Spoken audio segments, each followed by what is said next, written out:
Yeah, so let's see if this all works. Supposedly it is live. Let me check.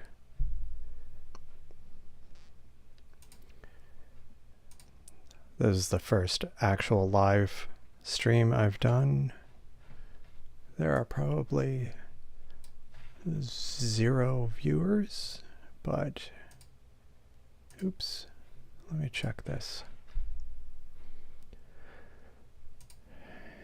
If you're watching this after the fact, you can probably skip over the first few seconds because it's probably going to be rough.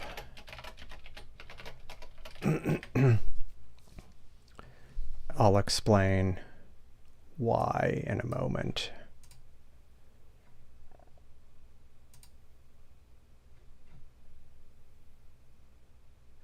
Okay, cool. Yeah, it appears to be working. I'm also recording this locally. So yeah, hopefully that's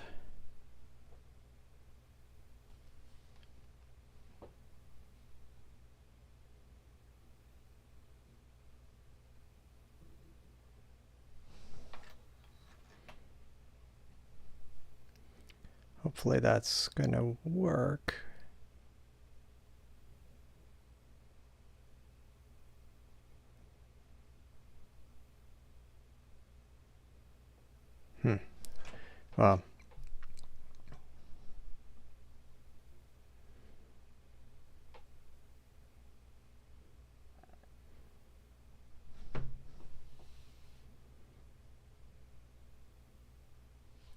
Well, let's get going before this before things change their mind. So the reason I was delaying this stream was because I wanted the weather to be clear, because I wanted to try out a live stream with the Seestar S50 Smart Telescope, and it supports solar observing. So I thought I'd just try it out. Okay, good. I thought I'd just try it out live, because I want to practice for the solar eclipse in April next year. I'll do more videos about that in the future, but for now, the telescope I am talking about is, I had already posted something on my website about it, where I took this photo of the moon with it and of the sun. This was when was this? That was several days ago.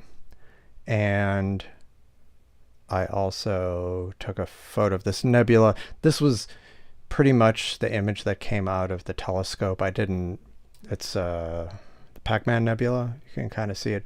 I need to do more processing and then, or longer video and do manual processing. But the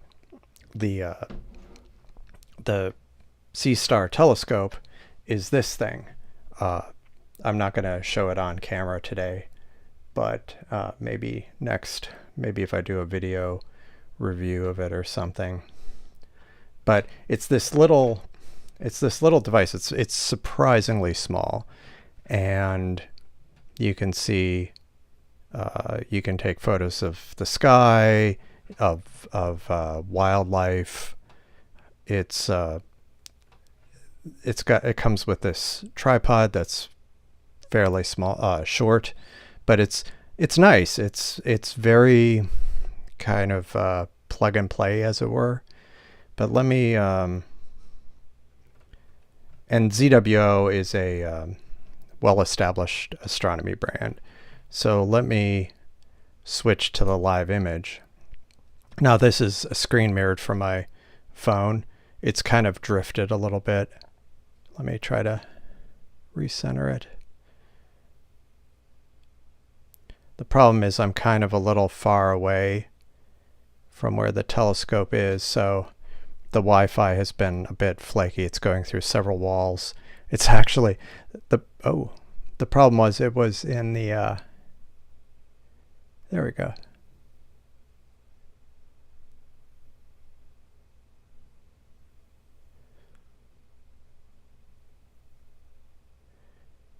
It's a few seconds behind.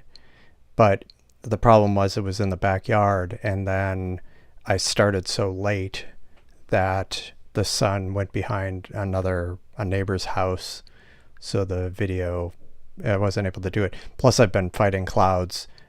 I was using this astronomy app that does cloud specific. See, it snapped to the right place. You can see it's kind of laggy, but the sun actually, the sky actually cleared up earlier. There were some clouds going across it. You can see in this. This was a video I shot earlier of the clouds going across the sun. It was kind of frustrating, but the cool thing was you couldn't tell the sun was visible, but through the telescope you could see the disk image, and you could see the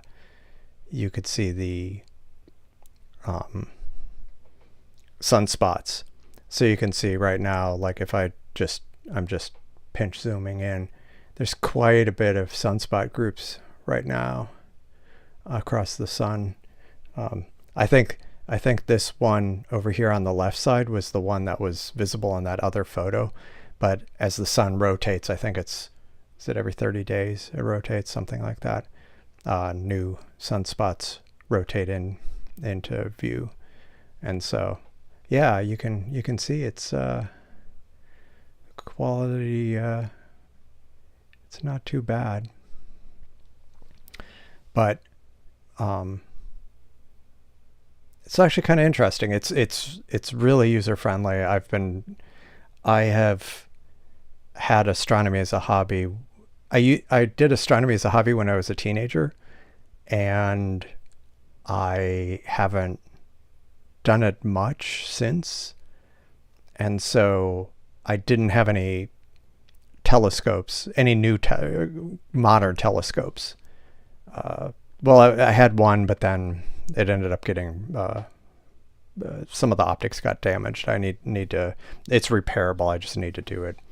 But because of the eclipse that just happened a few weeks ago, and then the one that's happening again in a few months in the spring, I had seen a review from on some YouTube channels about this smart telescope, and the price point it's $500, which for what you get is actually a pretty decent value.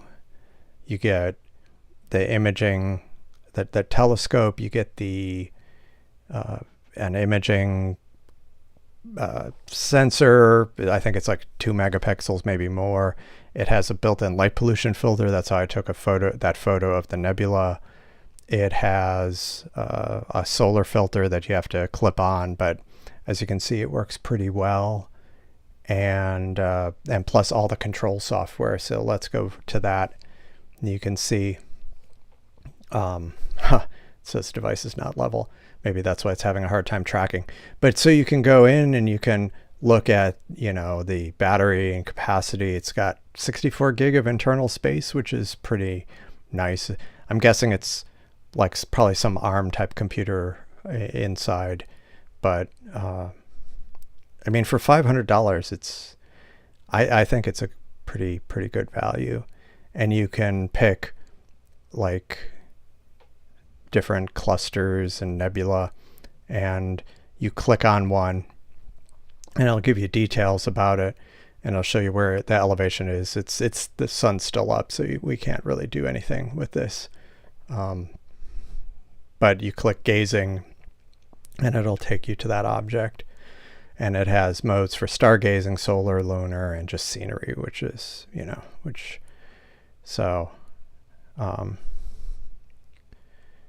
anyway, it's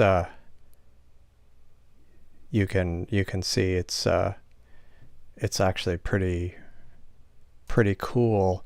I definitely plan on doing some more videos with it. Some lunar video, some lunar live stream maybe, and maybe a deep sky live stream, just to, real time take an image. It's not going to be like the really stunning ones, because that takes hours. The neat thing about the camera, or about the telescope, is it takes 10-second exposures, and so it automatically stacks them. It automatically combines them into the final image. So it'll just, and if the telescope gets bumped, or if there's like wind and it shook, it'll discard that image automatically. And you can have it save all the intermediate images if you want to process them, if you're more advanced and want to process them yourself. But otherwise, it'll do it in telescope, which is really nice. So you kind of get that that instant gratification, which is pretty cool. I've been very happy with it. I pre-ordered it back over the summer, and it took 2 months to show up. But I think it's been well worth it. But that's basically all I wanted to do with this live stream. I didn't want to make it like super long, but just kind of capture the essence of it. And next time I might do another solar session the next time the sky is clear, but I might have another telescope that I want to test out, which will have a different kind of look to it, but it'll be pretty cool if I can get it to work. I have to test it out ahead of time.